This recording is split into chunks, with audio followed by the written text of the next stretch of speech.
They actually brought a car in here. I built a car in a couple days. Another part of the story I left out was building Sheldon's car in 3 days. But we got the whole deal. And at that point, I was still on task. I didn't have the late model car anymore. But I was still on task to do what I had promised my young drivers I was going to do. And I had taken in a couple... Which were these big goals? Which were the big goals up here. But I was still on task for those to happen. The ones that I could control were still going to happen.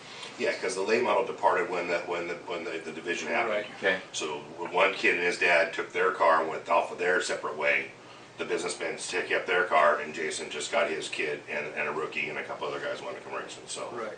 So now I geared up in the second race at Eclipse Racing under my full control. I started fielding 3 race cars at the race every week, and I never stopped until October. I raced 3 cars all the way through the year. Had to deal with a lot of adversity, you know, and I'm building a business, and I ain't got no money. I'm out. The kids are paying to race the cars. The guys are paying to race the cars, but that's only covering the expense of the things that I had to buy to be able to go racing, and it didn't even really pay me. If it wasn't for my wife having a job, I wouldn't even be able to go home and have a meal. Right. That it was that hard on me, and I could have wilted down many times. As many people know, I've been beat down pretty hard in the past couple months. Absolutely. I mean, I've been knocked on, people kicking me, you can't do it, and whatever, but I'm not a quitter. And I did it. Why do I do it? Why do I do what I do? Rookie of the year? Yeah, and I accomplished the goals. Okay, so I got what were those goals and what I got the goals. Sheldon finished inside the top 5 at the racetrack. He won the Rookie of the Year at the racetrack. He finished inside the top 10 in the state, and he won the Rookie of the Year in the state. And the car you put together for JDR's Lindstrom. The car that I put together at the beginning of the year won the California State Championship. Ultimately, in the end of it, the late model car that I built won the Rookie of the Year. And the title that you won. Well, I'm not done yet. And I pulled 2 guys in that had only raced 5 races up until the halfway of the season. I brought them both inside the top 15 in the state, and I brought all of the drivers that I was in contact with were inside the top 200 in the nation.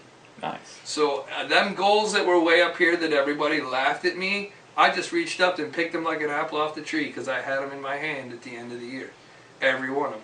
So we're hanging out here one day at the shop? So we're hanging out here one day at the shop, and I'm going to go have lunch with my buddy Mark and Derek and Marshall, and everybody's here. It's a Monday morning. I usually do my power hour is with my crew Monday afternoons. We have lunch together, and we are and I pick up my phone rings and I look at it and it's NASCAR, and I'm thinking to myself, how'd you know it was NASCAR? Because I have NASCAR's numbers. Okay. I'm on their speed dial list, I think, sometimes. But so I looked at it and I was like, that's Brett Bodine's NASCAR number. There's usually only one reason Brett Bodine calls you, and that's because you're in trouble. You've done something. They didn't say anything to you at the racetrack, and he's calling to assess a fine or a penalty on Monday morning.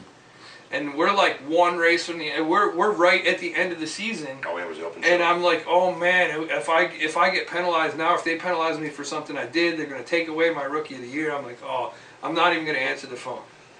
But then it rang again, and so I just picked it up and answered it, and it was Brett Bodine, and he said, Mr. Hoteling. I said, yeah. He said, I'm just calling to tell you that you are NASCAR Wheeling All-American Series Crew Chief of the Year. I was like, Brett, you don't have to lie to me. Why are you really calling me? He's like, no, I'm serious. You've been chosen to be NASCAR's Rookie of the Year, or Crew Chief of the Year. I need your tax number. I need your tax ID. I can't send you the check and all your box of prizes until you send me a 1099 form. I said, so that was the catch. But at the end of it, I was NASCAR Crew Chief of the Year, so that was a goal. That was M. What? You are. No Yeah. word. I am. I mean, I get to wear that sweatshirt all year next year because I'm Crew Chief of the Year. But that was a goal that I didn't even know was out there for me to reach. But by reaching all the other ones that I set forth, I was able to grab them. Okay. So everybody asked me, were those goals what makes you tick? No, those goals mean nothing. That's not what makes me tick. What makes me tick is taking a young man that's unrounded as Sheldon is. And these guys can tell you they raced with Sheldon all year. These guys can tell you that Sheldon was like a pit bull on a chain when I first got him. But he's better than he was. And if you can mold one of those guys and make him understand that there's more to life than driving these race cars and whatnot, that's what it's about. Touching one of these kids and reaching out to them. And I'm not just saying the kids that sit in the seat of my race car. I got guys that come in here that volunteer on my race cars, and those guys, if I told them, Pitt, to go eat off that floor right there, they would. That's how much they believe in the information I have. But all I want to do is I want to take a kid like Lewis Tyrell that just came in the shop today, 17 years old, so easily persuadable by the bad things in this world today. I mean, there's so many. He could be doing drugs, he could be out drinking, he could be doing anything. But you know what? If I can keep him on that path, headed down the right way, and maybe he becomes a great race car driver, maybe he becomes a great crew chief, but more importantly, when he leaves Eclipse Racing, he's going to be a great person.